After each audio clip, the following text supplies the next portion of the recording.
ketika Rasulullah SAW menceritakan tentang seorang pemuda yang terbaik di akhir zaman, ketika munculnya Dajjal muncul, Nabi mengingatkan kepada kita, Dajjal akan keluar. Dajjal keluar selama 40 hari. Ketika pertama kali Dajjal keluar, maka hari yang pertama dia keluar, zaman menjadi panjang. 1 hari sama dengan setahun. Allahu Akbar.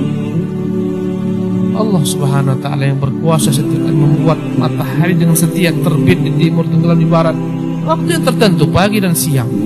Allah akan buat begitu lamanya peredaran matahari. 1 hari sama dengan setahun. Subhanallah. Sebagian tempat atomnya di kutub saja. Ini contoh dekat, itu bukan hal yang mustahil. Dan sebagian orang mengingkari hadis ini dengan akalnya. Bagaimana 1 hari sama dengan setahun? Sehingga para sahabat bertanya, ya Rasulullah, bagaimana kami sholat?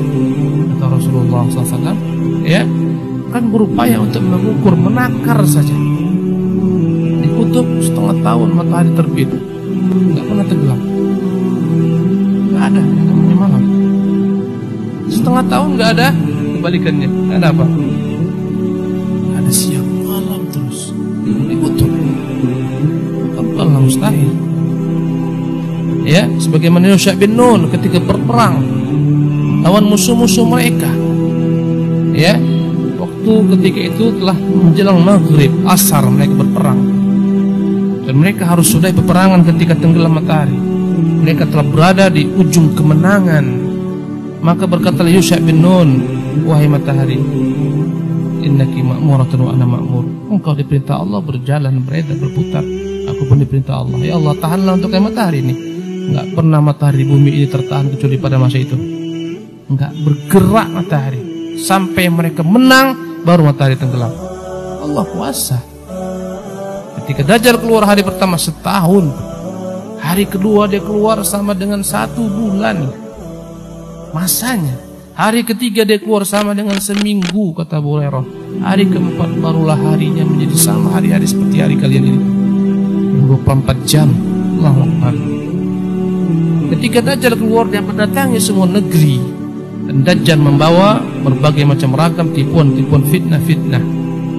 Yang saya ingin ambil kesimpulannya, dia datang satu kaum mengaku sebagai Tuhan. Karena Dajjal ini ketika dia pertama kali muncul, dia nggak langsung mengaku sebagai Tuhan. Pertama dia berpura-pura menyuruh orang kepada agama. Ini pertama loh, Dajjal. Seolah-olah dia adalah orang yang saleh, yang baik. Lambat laun ketika orang meyakini dia, pindah pada jenjang berikutnya mengaku sebagai nabi. Ketika orang meyakini dia, naik pangkat menjadi apa? Tuhan. Dia memiliki segalanya. Karena itulah kita diperintahkan untuk berlindung daripada fitnah Dajjal. Kenapa? Semuanya dia miliki dengan izin Allah Subhanahu wa taala. Tinggal dia katakan ke langit, turunkan hujan, turun. Dia iming-imingi suatu umat dengan harta benda. Yang beriman dengan saya kaya raya. Begitu fitnahnya, begitu dahsyatnya fitnah Dajjal ini, sehingga Nabi mengatakan setiap laki-laki harus mengikat wanita-wanitanya. Allah Akbar. Kenapa? Ingin berlomba mengejar Dajjal. Sampai setiap laki-laki begitu khawatirnya putri-putrinya, istri-istri terfitnah, saudari-saudari mereka ikat di rumah, mereka kurung. Subhanallah. Karena dia bawa segalanya. Kita tahu bahwa andai kita manusia diiming-imingi dengan apa, dunia harta, semua orang ikut berlari mengejar Dajjal. Apalagi dia mengatakan dia nabi, mengatakan dia Tuhan, berlari mengejar Dajjal, diikat. Subhanallah. Sampai-sampai kata Nabi, ada seorang yang meyakini aku akan ketemu Dajjal, aku pasti nggak akan terpengaruh. Dia keluar, dia datangi Dajjal, seketika dia terpengaruh. Ini menunjukkan kepada kita fitnah ini harus dijauhi. Kemudian datanglah dia kepada suatu kaum, ada seorang pemuda yang terbaik. Kata pemuda ini dalam beberapa riwayat, wahai kaum muslimin, wahai manusia, inilah Dajjal yang beritakan Nabi kalian. Ya, jangan dengarkan dia. Dialah sang pendusta. Maka dikumpulkan Dajjal manusia. Wahai manusia, andai kata pemuda ini kusembelih, atau andai kata pemuda ini kubunuh, kemudian kuhidupkan kalian kembali, kuhidupkan pemuda ini kembali, maksudnya, apakah kalian beriman saya sebagai Tuhan kalian? Kata mereka, kami pasti beriman. Pemuda ini digergaji Dajjal dari atas ke bawah, terbelah dua. Maka Beberapa riwayat dikatakan dipisahkan kiri dan kanan. Dia berjalan di tengah-tengah pemuda ini, menunjukkan terbelah dua. Kemudian Allah hidupkan kembali dengan perantara Dajjal, hidup kembali.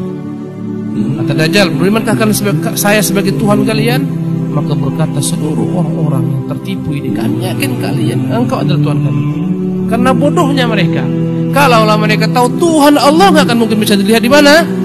Di bumi ini mustahil kita dapat melihatnya. Jangankan kita, Musa nggak mampu melihat Allah Subhanahu Wa Taala. Kata Allah, lan tarani, engkau tidak akan mampu melihatku. Apalagi Dajjal matanya picak, kata Nabi, wa rabbukum laysa bi'awar. Tuhan itu matanya nggak picak, nggak cacat sebagaimana Dajjal.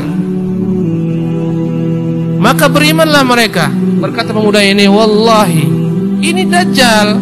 Kata Dajjal, wahai pemuda, apakah engkau sekarang beriman akulah Tuhanmu yang telah menghidupkanmu? Dia katakan, demi Allah, semakin saya yakin engkaulah Dajjal yang telah janjikan Rasulullah SAW. Dan demi Allah, engkau tidak akan mampu sekarang menguasai saya. Mau dia bunuh yang kedua kalinya, nggak mampu. Allah lindungi pemuda tersebut. Pertanyaannya, dari manakah pemudanya tahu dia Dajjal? Dari mana? Ilmu, sunnah. Ini yang menyelamatkan ketika fitnah datang.